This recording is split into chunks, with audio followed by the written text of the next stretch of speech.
Hello friends. இன்னைக்கு நம்ம car ஷேப்ல கேக் எப்படி பண்ணலாம் அப்படிங்கிறத தான் பார்க்க போறோம். ஸோ வீடியோ எண்ட் வரைக்கும் நீங்க ஸ்கிப் பண்ணாம பாருங்க. ஸ்டெப் பை ஸ்டெப்பா நான் நல்லா புரியிற மாதிரி நான் வீடியோவ குடுத்துருக்கிறேன். ஸோ ஹோம் பேக்கர்ஸா இருந்தா கண்டிப்பா இந்த வீடியோ உங்களுக்கு ரொம்பவே யூஸ்ஃபுல்லா இருக்கும். இன்னும் நீங்க வீடியோ லைக் பண்ணாம நீங்க பார்க்குறதா இருந்தா, ப்ளீஸ் லைக் பண்ணி வீடியோவ பாருங்க. சப்ஸ்கிரைப் பண்ணி வச்சுக்கோங்க. சரி இப்ப வாங்க நம்ம ரெசிபிக்குள்ள போகலாம். இன்னைக்கு நான் வந்து ஹோம்மேட் ப்ரீமிக்ஸ் வச்சு தான் நான் கேக் ஸ்பாஞ்ச் ரெடி பண்ணிக்க போறேன். இது வீடியோ வந்து ஆல்ரெடி நான் அப்லோட் பண்ணியிருக்கிறேன். லிங்க் டிஸ்கிரிப்ஷனும் நான் ஆட் பண்றேன். விருப்பமா இருந்தா நீங்க செக் பண்ணி பார்த்துக்கோங்க. ஸோ இப்போ டோட்டல் பார்த்தீங்கன்னா 1 கேஜி கேக்குக்காக நான் மெஷர்மென்ட் வந்து 300 கிராம்ஸ் அளவுக்கு ப்ரீமிக்ஸ் எடுத்திருந்தேன். இப்போ 1 கேஜி மெஷர்மென்ட்க்கு நீங்க எக்ஸாக்ட்டா 300 கிராம்ஸ் எடுத்தாலே போதும். கஸ்டமருக்கு வந்து ஸ்பாஞ்ச் கொஞ்சம் அதிகமா வேணும்னு கேட்டதுனால நான் 50 கிராம்ஸ் எக்ஸ்ட்ரா குடுத்துருக்கிறேன் இன்னைக்கு. இப்போ போதுமான அளவுக்கு தண்ணிய சேர்த்து நல்லா நம்ம மிக்ஸ் பண்ணி குடுத்துக்கலாம். இதுக்கு பால் எதுவும் சேர்க்கணும்னு அவசியம் கிடையாது. தண்ணியே போதும். ஆல்ரெடி மில்க் பவுடர் எல்லாம் ஆட் பண்ணி தான் ப்ரீமிக்ஸ் ரெடி பண்ணியிருக்கிறேன். இப்போ இதுக்கு தேவையான எசன்ஸ் நான் சேர்த்துக்க போறேன். பட்டர் ஸ்காட்ச் ஃப்ளேவர்ல கேட்டிருந்தாங்க. ஸோ பட்டர் ஸ்காட்ச் எசன்ஸும் கொஞ்சமா எல்லோ ஃபுட் கலரும் ஆட் பண்ணிக்கிறேன். கொஞ்சம் வெனிலா எசன்ஸுமே சேர்த்து நல்லா நம்ம மிக்ஸ் பண்ணி குடுத்துக்கலாம். ரிப்பன் கன்சிஸ்டன்சில பேட்டர் நம்ம ரெடி பண்றதுக்காக நீங்க வாட்டர் வந்து அட்ஜஸ்ட் பண்ணி நீங்க ஆட் பண்ணிக்கலாம். இப்போ ஃபைனலா நான் 4 டேபிள் ஸ்பூன் அளவுக்கு எண்ணெய் சேர்த்துக்கிறேன். எண்ணெய் பார்த்தீங்கன்னா, எந்த ஸ்மெல் இல்லாத எண்ணெயா பார்த்து நீங்க ஆட் பண்ணிக்கோங்க. இப்ப டோட்டலா 45 எம்எல் அளவுக்கு நம்ம ஆயில் சேர்த்திருக்கிறோம் இதுல. இப்ப நம்ம ரிப்பன் கன்சிஸ்டன்சில நம்ம பேட்டர் வந்து ரெடி ஆகி கிடைச்சிருக்கு. இப்ப நான் யூஸ் பண்ற மோல்டு பார்த்தீங்கன்னா, ஸ்கொயர் அ டின் தான் நான் யூஸ் பண்ணியிருக்கிறேன். இது 9 இன்ச் ஸ்கொயர் டின். ஸோ நீங்க வந்து சர்க்கிள் டின்ல கூட நீங்க பேக் பண்ணி எடுத்துக்கலாம். அது வந்து டிசைன் நமக்கு வேற மாரி கிடைக்கும். இப்ப நம்ம ஸ்கொயர் டின்ல பேக் பண்றதுனால இதோட டிசைன் பார்த்தீங்கன்னா, கொஞ்சம் டிஃப்ரெண்ட்டா இருக்கும். ஸோ 2மே நான் பேக் பண்ணியிருந்தேன். பட் வீடியோ வந்து இதுக்கு மட்டும் தான் நான் கேப்சர் பண்ணியிருந்தேன். இப்ப டின்னுக்கு ட்ரான்ஸ்ஃபர் பண்ணதுக்கப்புறம் நல்லா டேப் பண்ணி குடுத்துக்கோங்க. டூத் பிக்க வச்சு இதே மாரி நீங்க சைட்ஸ் எல்லாம் இழுத்து விட்டீங்கன்னா, நம்ம சென்டர்ல வந்து நமக்கு டோம் ஷேப் எதுவும் கிடைக்காம ஈவனா பேக் ஆகி கிடைக்கும். அதே மாரி ஒட்டிச்ச செட்டிங்ஸ் பார்த்தீங்கன்னா, 10 மினிட்ஸ் வரைக்கும் ப்ரீஹீட் குடுத்திருந்தேன். 2 ராட்ஸுமே ஆன் பண்ணி 160 டிகிரில. அதே 160 டிகிரிக்கு வந்து 25 மினிட்ஸ் பாட்டம் ராட் மட்டும் ஆன் பண்ணி நான் பேக் பண்ணி எடுத்திருந்தேன். அதுக்கப்புறம் எங்க டைமிங் பார்த்து எக்ஸ்டெண்ட் பண்ணிக்கலாம் ஒரு 10 மினிட்ஸ் வரைக்கும். ஸோ டோட்டல் பார்த்தீங்கன்னா, நமக்கு 521 கிராம்ஸ் அளவுக்கு நமக்கு பேஸ் கிடைச்சிருக்கு ஸ்பாஞ்ச். இதுக்கப்புறம் நம்ம ஐசிங் எல்லாம் பண்ணும்போது 1 கேஜி அளவுக்கு வந்துரும். இப்ப ஃபர்ஸ்ட் ஸ்டெப் நம்ம ஸ்பாஞ்ச் ரெடி பண்ணியாச்சு. இப்ப செகண்ட் ஸ்டெப் பார்த்தீங்கன்னா, எப்படி இது கட் பண்ணி கார் ஷேப் கொண்டு வரலாம் அப்படிங்கிறது பார்ப்போம். இப்ப கேக்ல பார்த்தீங்கன்னா, ஒரு 3/4 அளவுக்கு மேல நான் ஒரு இம்ப்ரஷன் மாரி குடுத்துருக்கிறேன். இந்த 3/4 ஆஃப் த கேக்ல இம்ப்ரஷன் குடுத்தோம் இல்லையா, அத வந்து நம்ம கட் பண்ணி எடுத்துக்கலாம். ஸோ இதே மாதிரி உங்களுக்கு பார்த்தா புரியும்னு நான் நெனைக்கிறேன். இதே மாரி நம்ம கட் பண்ணி தனியா எடுத்து வச்சுக்கலாம். நம்ம கேக் ஸ்பாஞ்சுமே நல்ல சூப்பர் சாஃப்ட்டா இருந்தது. இதே மாரி நீங்களும் ஹோம்மேட் ப்ரீமிக்ஸ்லயே நீங்க சூப்பரான கேக் ப்ரிப்பேர் பண்ணலாம். இப்ப நான் வந்து 12 இன்ச் போர்ட் சைஸ் தான் எடுத்திருக்கிறேன். இப்ப நம்ம பண்ண போறது 1 கேஜி தான். பட் இது வந்து 2 கேஜிக்குள்ள கேக்கான போர்ட் சைஸ். இது எதுக்காக நான் பிளேஸ் பண்ணியிருக்கிறேன் அப்படின்னு பார்த்தீங்கன்னா, நீங்க எப்பவுமே கார் ஷேப்ல கேக் பண்ணும்போது ஒரு சைஸ் எக்ஸ்ட்ரா நீங்க எடுத்தீங்கன்னா, அது பிளேஸ் பண்ணதுக்கப்புறம் லுக் வைஸ் பார்க்கறதுக்கு நல்லாருக்கும். அதுக்காக தான் இத எடுத்திருக்கிறேன். இப்ப நம்ம கட் பண்ணி வச்சுக்கிற ஒரு போர்ஷன் வந்து நான் பிளேஸ் பண்ணியிருக்கிறேன். அந்த சின்னதா இருக்கிற போர்ஷன் வந்து இதே மாரி நம்ம வெர்டிகலா பிளேஸ் பண்ணி, இந்த சைஸ்க்கு நம்ம ஒரு கட்டிங் குடுத்துக்கலாம். உங்களுக்கு புரியும் நான் நம்புறேன். இன்னொரு பீஸ் வந்து இதே மாரி அதுக்கு சைட்ல இது மாரி பிளேஸ் பண்ணிட்டு, அப்பனா தான் லென்த் வைஸ் நமக்கு வந்து பெரிய சைஸ் கார் மாரி கிடைக்கும். ஸோ இது மாரி நான் கட் பண்ணி எடுத்திருக்கிறேன். இப்ப அடுத்து லெஃப்ட் ஓவரா இருக்கிற குட்டி போர்ஷன் பார்த்தீங்கன்னா, நம்ம கார் மேல இதே மாரி செட் பண்ணி குடுத்துக்க போறோம். ஸோ இதுதான் நம்ம காரோட பேசிக் டிசைன். இப்ப உங்களுக்கு புரிஞ்சிருக்கும்னு நான் நம்புறேன். இப்ப இந்த ஒவ்வொரு கேக் போர்ஷனுமே நான் 3 லேயர்ஸ்ல கட் பண்ணி எடுத்துக்க போறேன். ஸோ இது வந்து நான் ஃபாஸ்ட் ஃபார்வர்ட் பண்ணி உங்களுக்கு காட்டுறேன். இல்லன்னா வீடியோ வந்து ரொம்பவே லென்த்தி ஆயிடும். ஃப்ரெண்ட்ஸ் இந்த வீடியோ உங்களுக்கு யூஸ்ஃபுல்லா இருக்கும்னு நீங்க நினைச்சீங்கன்னா, ப்ளீஸ் உங்க லைக் எனக்கு குடுங்க. சப்ஸ்கிரைப் பண்ணி வச்சுக்கோங்க. நெறைய பேருக்கு ஷேர் பண்ணுங்க. இப்ப 3 ஸ்டெப் பார்த்தீங்கன்னா, நம்ம இப்ப வந்து எப்படி ஃபில்லிங்ஸ் குடுக்கலாம், என்னென்ன ஃபில்லிங்ஸ் குடுக்கலாம் அப்படிங்கிறது நம்ம பார்க்க போறோம். இதுக்கு வந்து பட்டர் ஸ்காட்ச் ப்ரலைன் நான் வீட்லயே ரெடி பண்ணி வச்சிருந்தேன். அது கூடவே பட்டர் ஸ்காட்ச் அ க்ரஷுமே என்கிட்ட இருக்கு. ஸோ அதையுமே நான் ஆட் பண்ணிக்கலாம். விப்பிங் கிரீம் இதுக்கு தேவையான அளவு பார்த்தீங்கன்னா, 500 எம்எல் அளவுக்கு நம்ம விப்பிங் கிரீம் தேவைப்படும். 1/2 கேஜிக்கு 250 எம்எல்.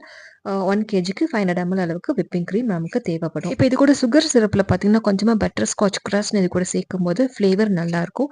ஸோ இது எல்லாமே ரெடி பண்ணி நம்ம வச்சுக்கலாம். கிரீம் எப்படி விப் பண்ணணும், மெல்ட் ஆகாம இருக்கிறதுக்கு என்னெல்லாம் பண்ணலாம் அப்படிங்கிறத டீட்டெயில் வீடியோ நம்ம சேனல்ல வீடியோ ஆல்ரெடி அப்லோட் பண்ணியிருக்கிறேன். விருப்பமா இருந்தா நீங்க செக் பண்ணி பார்த்துக்கோங்க. இப்ப அடுத்த ஸ்டெப் பார்த்தீங்கன்னா, நம்ம கேக் வந்து அசெம்பிள் பண்ணிக்கலாம். கேக் போர்ட்ல நல்லா நம்ம கிரீம் வந்து அப்ளை பண்ணி குடுத்துக்கலாம். இது ஏன் பார்த்தீங்கன்னா, கேக் வந்து ஸ்கிப் ஆகாம இருக்கிறதுக்காக அத பிளேஸ் பண்றோம். ஸோ இது பண்ணதுக்கப்புறம் ஃபர்ஸ்ட் லேயர் பிளேஸ் பண்ணிட்டு, இப்ப நம்ம சுகர் சிரப் வச்சு நல்லா சோக் பண்ணி குடுத்துக்கலாம். நீங்க முடிஞ்ச அளவுக்கு மொத நாள் ஈவினிங்கே நீங்க ப்ராசஸ் ஸ்டார்ட் பண்ணிருங்க. க்ரம் கோட் குடுத்துட்டு நீங்க ஃப்ரிட்ஜ்ல செட் பண்ணீங்கன்னா தான் கேக் வந்து நல்ல நமக்கு ஸ்டெபிளா இருக்கும். கட் பண்ணும்போது லேயர்ஸ் வந்து கரெக்ட்டா இருக்கும். இப்போ சுகர் சிரப்ல சோக் பண்ணதுக்கப்புறம் நம்ம க்ரீம் லேயர்னே குடுத்து நல்லா நம்ம லெவல் பண்ணி குடுத்துக்கலாம். இதுக்கு மேல பட்டர் ஸ்காட்ச் க்ரஷுமே ஆட் பண்ணி நல்லா ஈவனா நம்ம ஸ்ப்ரெட் பண்ணிக்கலாம். இதுக்கப்புறம் கொஞ்சமா பட்டர் ஸ்காட்ச் ப்ளைனுமே நான் ஆட் பண்ணிக்கிறேன். இது வந்து ஆப்ஷனல் தான். நீங்க வேணாம்னா ஸ்கிப் பண்ணிக்கலாம். ஸோ இதுவுமே சேர்த்ததுக்கப்புறம் டேஸ்ட் வந்து அல்டிமேட்டா இருக்கும். அதுக்காக தான் பட்டர் ஸ்காட்ச் ப்ளைன் நம்ம ஆட் பண்ணணும். இப்படி இதே மாரியே நம்ம 3 லேயர்ஸுமே நம்ம கம்ப்ளீட் பண்ணி குடுத்துக்கலாம். இதே ப்ராசஸ நீங்க கன்டின்யூ பண்ணணும். இது மாரி நம்ம கம்ப்ளீட் பண்ணதுக்கப்புறம், இப்ப சைட்ல நம்ம வந்து இன்னொரு பீஸ் நம்ம கட் பண்ணியிருக்கோம் இல்லையா? அதையுமே நம்ம பிளேஸ் பண்ணிக்கலாம். இப்ப பார்க்குறதுக்கு இது கொஞ்சம் அதிகமா இருக்கிற மாரி இருக்கு. போர்ட் சைஸ் அளவுக்கு நான் கட் பண்ணி இது கூட சேர்த்துக்கிறேன். ஈக்குவலா இருக்கும். அதனால இது பண்ணதுக்கப்புறம் இதையுமே நம்ம 3 லேயர்ஸ்ல இதே ப்ராசஸ நம்ம ஃபாலோ பண்ணணும். ஃபர்ஸ்ட்டு சுகர் சிரப்ல நம்ம சோக் பண்ணிட்டு, அதுக்கப்புறம் க்ரீம், அதுக்கப்புறம் க்ரஷ், பட்டர்ஸ்காட்ச் ப்ரலைன் எல்லாமே ஆட் பண்ணி ஃபுல்லுமே நம்ம கவர் பண்ணி குடுத்துக்கலாம். முடிஞ்ச அளவுக்கு நீங்க பைப்பிங் பேக்ல வந்து கிரீம ஃபில் பண்ணிட்டு, நீங்க ஐசிங் பண்ணும்போது, உங்களுக்கு ஈவனான ஃபினிஷிங் கிடைக்கும். ஸோ இதே மாரி மெத்தட்ல நீங்க ட்ரை பண்ணுங்க. ஸோ இதே மாரி ஃபுல் கேக்குமே நான் கம்ப்ளீட் பண்ணி குடுத்துட்டேன். இப்ப நம்ம காரோட டாப் போர்ஷன் கவர் பண்ணிக்கலாம். நம்ம கட் பண்ணி வச்சிருக்கிற பீசஸ் வந்து ஒவ்வொன்னா லேயர் பண்ணி குடுத்துக்கலாம். இப்ப இதுல முக்கியமான டிப் பார்த்தீங்கன்னா, இதுல வந்து சுகர் சிரப் வச்சு நீங்க சோக் பண்ண தேவையில்ல. ஏன்னா இது வந்து ஸ்கிப் ஆயி கீழ வர்றதுக்கு நெறைய சான்சஸ் இருக்கு. ஸோ அதனால மேல் போர்ஷன் மட்டும் நீங்க சுகர் சிரப் யூஸ் பண்ண வேண்டாம். அது தவிர மத்த ப்ராசஸ் அப்படியே நீங்க ஃபாலோ பண்ணுங்க. இப்ப டாப் எல்லாம் கவர் பண்ணதுக்கப்புறம், ஒரு சைடுல பார்த்தீங்கன்னா, நம்ம எக்ஸஸா இருக்கிற ஒரு பீஸ் வந்து பிளேஸ் பண்ணிக்கலாம். ஒரு ஸ்லாண்டிங்கான ஒரு டிசைன் குடுக்குறதுக்காக இதே மாரி நான் பிளேஸ் பண்ணிக்கிறேன். இப்ப இதையுமே நல்ல கிரீம் எல்லாம் குடுத்து நம்ம கவர் பண்ணி குடுத்துக்கலாம். பார்க்குறதுக்கு ஒரு காரோட லுக் நம்ம கிடைக்கணும் அப்படின்றதுக்காக இதே மாரி பண்றோம். அதே மாரி நெக்ஸ்ட் சைட் பார்த்தீங்கன்னா, ஷார்ப் எட்ஜஸ் மாரி இருக்கு. ஸோ அதையுமே கவர் பண்றதுக்காக லைட்டா எட்ஜஸ ட்ரிம் பண்ணோம்னா, இதே மாரி ஸ்லாண்டிங்கான டிசைன் நமக்கு கிடைச்சிரும். இப்ப இதையுமே நைஃப் வச்சு நல்லா நம்ம லெவல் பண்ணிக்கலாம். அதுக்கப்புறம் கிரீம் வச்சு நல்லா கவர் பண்ணி குடுத்துக்கலாம். இப்ப பார்த்தீங்கன்னா, ஆல்மோஸ்ட் நமக்கு கார் ஷேப்ல நமக்கு ரெடி ஆயி கிடைச்சிருக்கு. இது வந்து இன்னும் கொஞ்சம் டிசைன் குடுக்குறதுக்காக நான் லெஃப்ட் ஓவர்ல ஒரே ஒரு ஸ்லைஸ் மட்டும் நமக்கு கிடைச்சது. இத வந்து சைட்ல நான் பிளேஸ் பண்ணிக்கிறேன். இது வந்து back side of the car வந்து டிசைன் இதே மாரி குடுத்துருக்கிறேன். இத செக்யூர் பண்றதுக்காக நம்ம டூத் பிக் வச்சு நம்ம வந்து இது செக்யூர் பண்ணிக்கலாம். நீங்க அப்படியே வந்து நம்ம ஸ்டாண்டிங் பொசிஷன் குடுக்க முடியாது. ஸோ அதனால டூத் பிக் இன்சர்ட் பண்ணிக்கிறேன். ஸோ நீங்க கஸ்டமருக்கு நீங்க டெலிவரி பண்ணதுக்கப்புறம் கண்டிப்பா இத பத்தி நீங்க இன்ஃபார்ம் பண்ணிருங்க.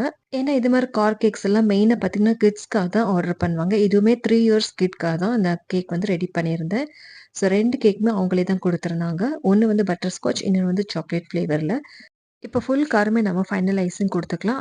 அதாவது க்ரம் கோட் குடுத்துக்கலாம். க்ரம் கோட் குடுத்ததுக்கப்புறம் கண்டிப்பா நீங்க ஃப்ரிட்ஜ்ல வந்து 1 ஹவர் ஆவது செட் பண்ணணும். அப்பனா தான் நம்ம கேக் வந்து ஸ்டேபிளா இருக்கும். ஃபைனலைசிங் குடுக்கும்போது கேக்கோட லுக் நல்லாருக்கும். நீங்க ஃப்ரிட்ஜ்ல செட் பண்றதுக்கு முன்னாடி கேக் போர்டு நல்லா கிளீன் பண்ணிட்டு நீங்க செட் பண்ணுங்க. அதுக்கப்புறம் நமக்கு வந்து கிளீன் பண்றதுக்கு கொஞ்சம் கஷ்டமா இருக்கும். இப்ப நான் க்ரம் கோட் குடுத்து எடுத்துட்டேன். இப்ப பார்த்தீங்கன்னா, நம்ம ஃபைனல் டிசைன்க்காக டூத் பிக் வச்சு நம்ம இம்ப்ரஷன்ஸ் குடுத்துக்கலாம். காரோட ஃப்ரண்ட் சைடு, அதோட வீல், அதுக்கப்புறம் அதுக்கு உண்டான லைட்ஸ் எல்லாமே நம்ம ஒரு இம்ப்ரஷன் மாரி குடுத்துக்கலாம். இதே மாரி டிசைன் குடுக்குறதுக்கு வந்து ஈஸியா இருக்கும். ஸோ அதுக்காக தான் இதே மாரி நம்ம ஒரு ப்ளூ பிரிண்ட் மாரி ரெடி பண்ணிக்கலாம். இப்போ ஃபைனல் டெக்கரேஷனுக்காக நான் ஸ்மால் சைஸ் ஸ்டார் நாஸல் எடுத்திருக்கிறேன். ஸோ இத வச்சு த்ரூ அவுட் நம்ம வந்து கேக் ஃபுல்லா டெக்கரேட் பண்ணி குடுத்துக்கலாம். நீங்க கலர் காம்பினேஷன் உங்க விருப்பப்படி நீங்க குடுத்துக்கலாம். நான் இன்னைக்கு வந்து ஒயிட் அண்ட் எல்லோல குடுத்துருக்கிறேன். ஏன்னா, அங்க ஸ்கூல்ல வந்து கலர்ஃபுல் பிரைட் கலர்ஸ் அலோவ் பண்ண மாட்டேன் அப்படின்னு சொல்லியிருந்தாங்க. ஸோ அதே மாரி லைட் கலர்ஸ்ல கேட்டிருந்தாங்க. ஸோ சைட்ஸ் 4 சைட்ஸ் இந்த மாரி நான் விண்டோஸ் பக்கம்லாம் நான் ஃபுல்லா ஒயிட்ல குடுத்துருந்தேன். பாக்கி எல்லா ஃபுல் கேக்குமே நான் எல்லோ கலர்ல கவர் பண்ணி குடுத்துருந்தேன். இப்ப நம்ம இந்த சைஸ் போர்டு எடுக்க போய் தான் நம்ம கார் வந்து பார்க்குறதுக்குமே நல்லா இருக்கு. சைட்ல நமக்கு நெறைய இடமும் இருக்கு. நம்ம நேம் வந்து இதுல நம்ம எழுதிக்கலாம். ஸோ அதனால தான் எக்ஸ்ட்ரா ஒரு சைஸ் நீங்க எடுக்க சொன்னேன் போர்ட் சைஸ். ஸோ இப்ப இதுக்கு வீல்ஸ் பார்த்தீங்கன்னா, நான் ஓரியோ பிஸ்கட் பிளேஸ் பண்ணியிருக்கிறேன். ஸோ நீங்க வந்து விப்பிங் கிரீம்ல கூட நீங்க குடுத்துக்கலாம். பட் நான் ஓரியோ பிஸ்கட் நான் பிளேஸ் பண்ணியிருக்கிறேன். இப்ப கேக் நல்லா என்ஹான்ஸ் ஆயி தெரியணும் அப்படிங்கிறதுக்காக தான் பிளாக் கலர்ல பார்டர்ஸ் குடுத்திருந்தேன். அது கூடவே கேக் போர்ட்ல பார்த்தீங்கன்னா, ஒயிட் கலர்ல நம்ம கிரீம் ஃபுல்லுமே அப்ளை பண்ணிட்டு, அதுக்கு மேல நேம் நான் மென்ஷன் பண்ணியிருந்தேன். அதுவும் இல்லாம 3 இயர்ஸ் அப்படின்னும் மென்ஷன் பண்ணியிருந்தேன் கார்ல. ஸோ இப்படிதான் என்னோட கேக் வந்து கம்ப்ளீட் ஆயி குடுத்திருந்தேன். கேக் வந்து சூப்பர்பா இருந்தது. டேஸ்ட்டுமே உங்களுக்கு ரொம்ப பிடிச்சிருந்துச்சு. ஸோ இது வந்து நான் ஸ்கொயர் டின்ல பேக் பண்ண கார் ஷேப். நெக்ஸ்ட் இது பார்த்தீங்கன்னா, நான் ரவுண்ட் டின்ல தான் பேக் பண்ணியிருந்தேன். சாரி அது வீடியோ என்னால எடுக்க முடியல. இதுதான் 2 கேக்கோட டிஃபரன்ஸ் நமக்கு பார்க்கும்போதே தெரியும். இது கொஞ்சம் நீளமா இருக்கிற மாரி இருக்கும். அது கொஞ்சம் ஷார்ட்டா நமக்கு இருக்கும். ஸோ இதுதான் 2 டின்னுக்கு உண்டான டிஃபரன்ஸ். ஸோ உங்களுக்கு எது பிடிச்சிருக்கு அப்படிங்கிறத எனக்கு கமெண்ட் பண்ணுங்க. ஐ ஹோப் இந்த வீடியோ உங்களுக்கு யூஸ்ஃபுல்லா இருந்திருக்கும் நம்புறேன் ஃப்ரெண்ட்ஸ். ப்ளீஸ் நெறைய பேருக்கு வீடியோவ ஷேர் பண்ணுங்க. லைக் பண்ணி பாருங்க. சப்ஸ்கிரைப் பண்ணி வச்சுக்கோங்க. தேங்க்ஸ் ஃபார் வாட்சிங்.